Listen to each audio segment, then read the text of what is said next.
Shoutout kay Harry Roquita, uuwi ka na daw, sabi ni Riza.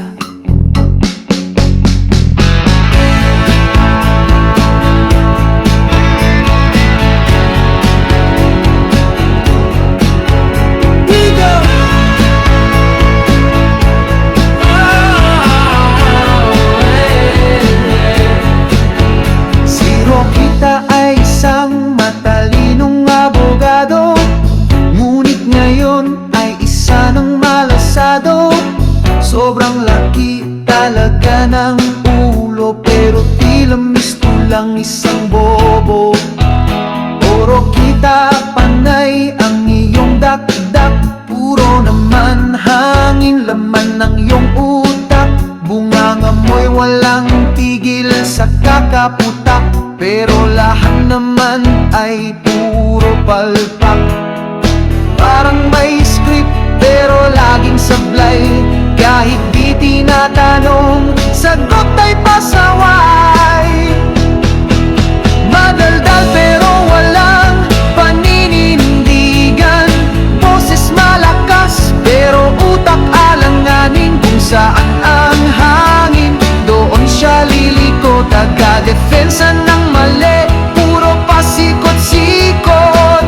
Sa tuwing may issue, siya'y laging nauna sa harap ng kamera, todong itigtalumpati na. Pero teka lang, kahapon iba ang sinabi, ngayon kabaliktaran, ng bilis lang mangbawi. May tanong ka ba? Mag-ingat ka dyan, baka mapaikot ka sa kanyang kasinungalingan.